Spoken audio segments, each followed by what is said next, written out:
Everyone, welcome back to Sonam's math villa. तो हम लोगों ने लास्ट लेक्चर में एक्सरसाइज 2.3 सॉल्व की थी और इस लेक्चर में हम एक्सरसाइज 2.4 सॉल्व करने जा रहे हैं, जिसमें हम एक न्यू थ्योरम पढ़ेंगे, कॉशीज़ मीन वैल्यू थ्योरम।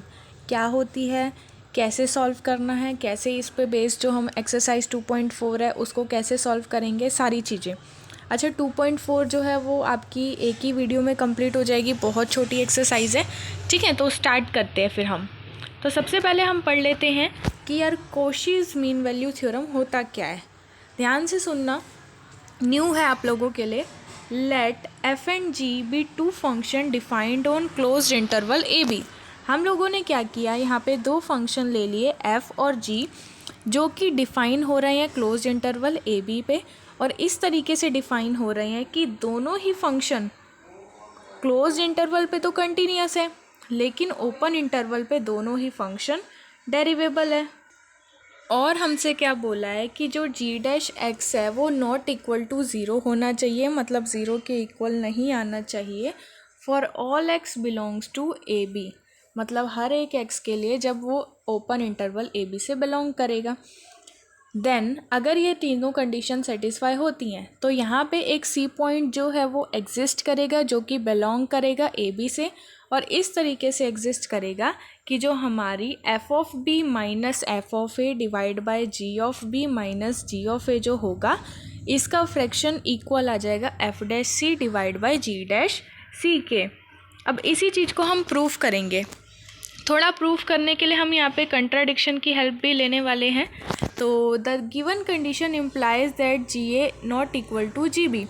अब जितनी कंडीशंस हमें गिवन दे रखी हैं उससे ये तो स्पष्ट हो जाता है कि जी ए जो है वो नॉट इक्वल होगा जी बी के। ठीक है, मतलब हमारा मेन मकसद क्या है, हमें ये प्रूफ करना है सबसे पहले कि जी ए जो है वो जी बी के इक्वल नहीं है, क्योंकि किसी भी केस में अगर ये इक्वल आ जाते हैं तो यहाँ पे डिनोमिनेटर तो ज़ीरो हो जाएगा।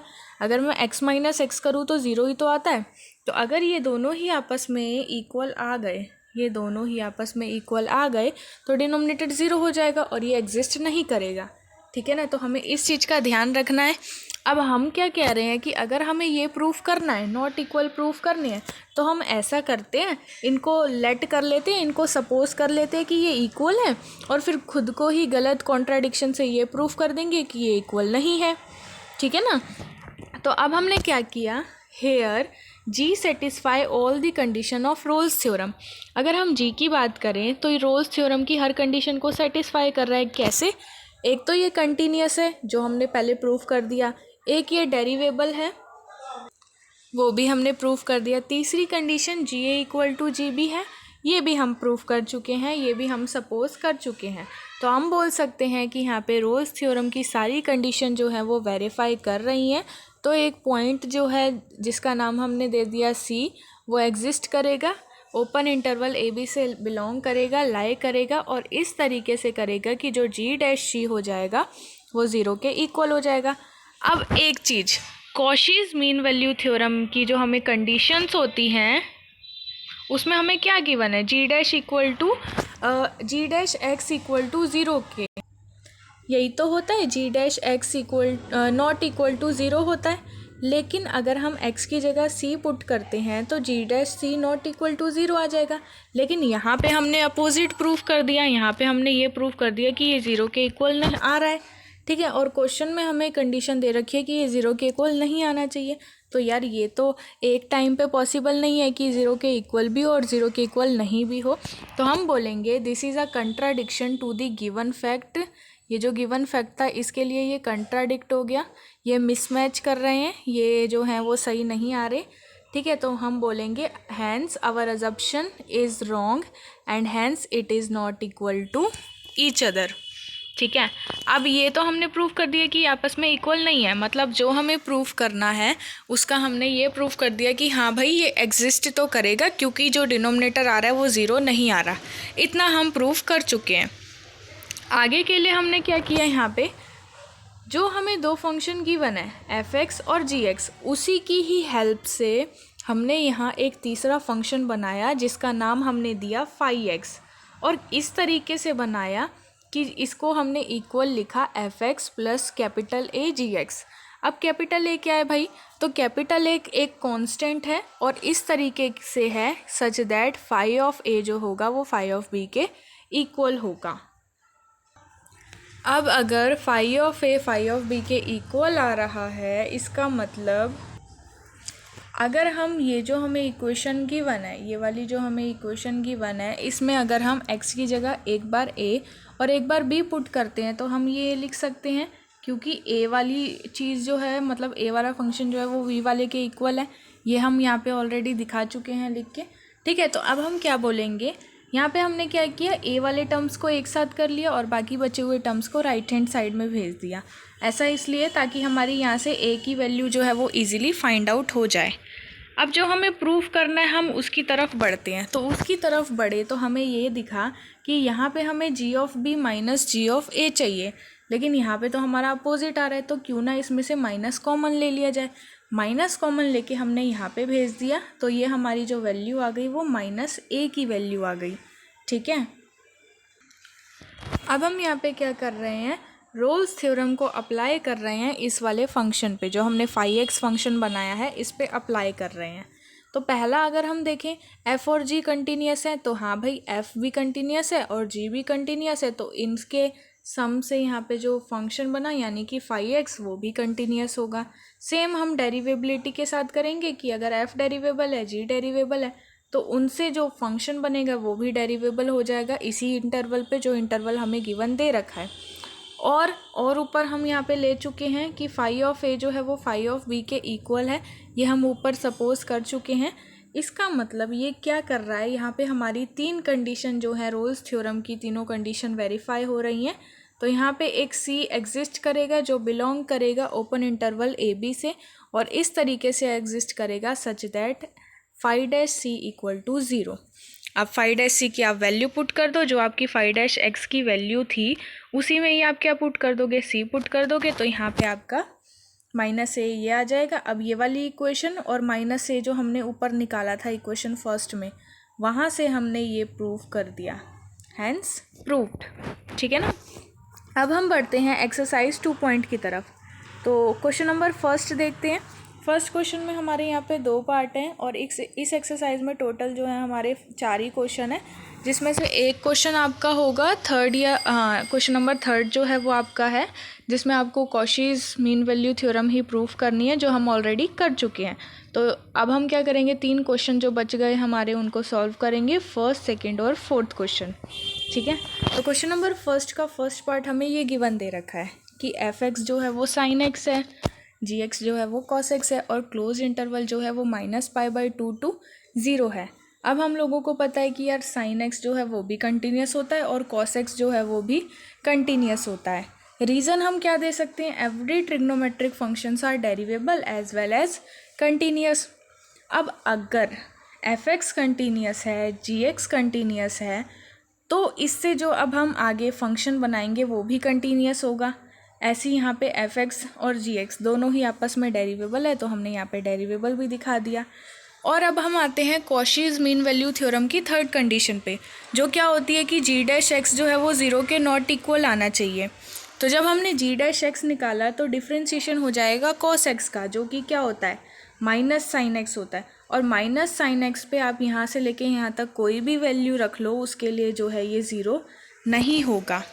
इसका मतलब ये क्या कर रहा है, कॉशीज़ थ्योरम की, कॉशीज़ मीन वैल्यू थ्योरम की सारी कंडीशन को सेटिस्फाई कर रहा है, और इस तरीके से करेगा कि सी जो होगा वो इस इंटरवल से लाई करेगा, इस इंटरवल से बिलोंग करेगा, और सी की वैल्यू आप यहाँ देख सकते हो हमारी -π/4 आ जाएगी, ठीक है ना। चलिए भाई इसके सेकेंड पार्ट की तरफ हम बढ़ते हैं। एफ एक्स इक्वल टू हमें गिवन है ई एक्स और जी एक्स इक्वल टू हमें गिवन है e⁻⁻x, और जो हमारे पास क्लोज इंटरवल है वो है 0 1, ठीक है।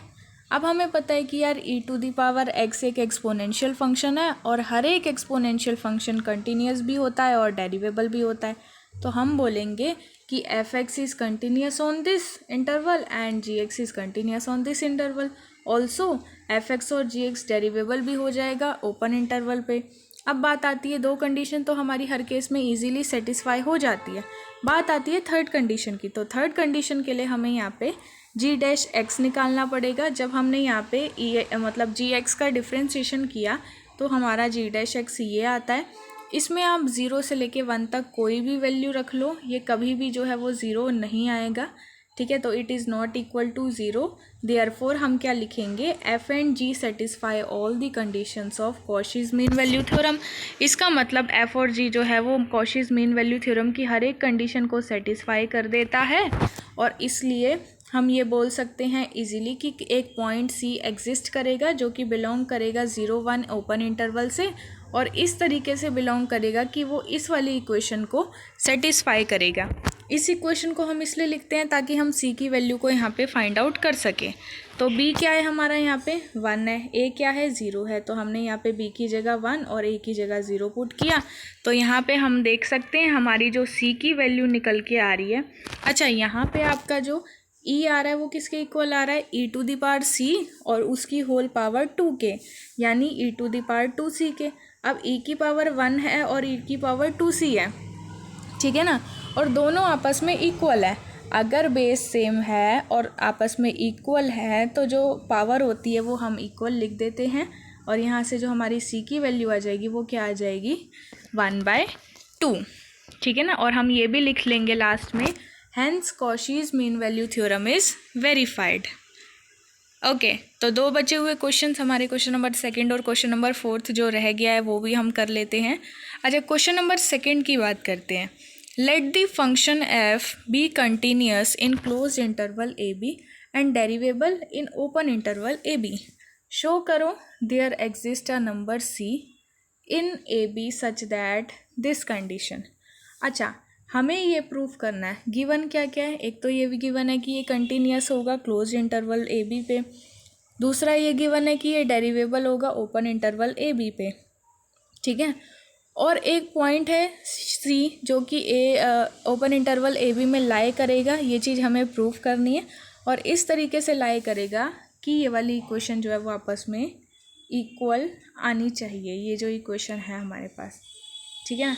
अच्छा, एक चीज़ और, अगर हम इस इक्वेशन को ध्यान से देखते हैं तो ये कुछ कुछ किसके इक्वल आ रही है, कॉशीज मीन वैल्यू थ्योरम के। उसमें भी तो F of B minus F of A होता है और राइट हैंड साइड पे एफ डैश सी होता है। इसका मतलब ये जो क्वेश्चन है वो किससे होगा, हमें हिंट मिल गई कि ये क्वेश्चन जो होगा वो कॉशीज मीन वैल्यू थ्योरम से होगा।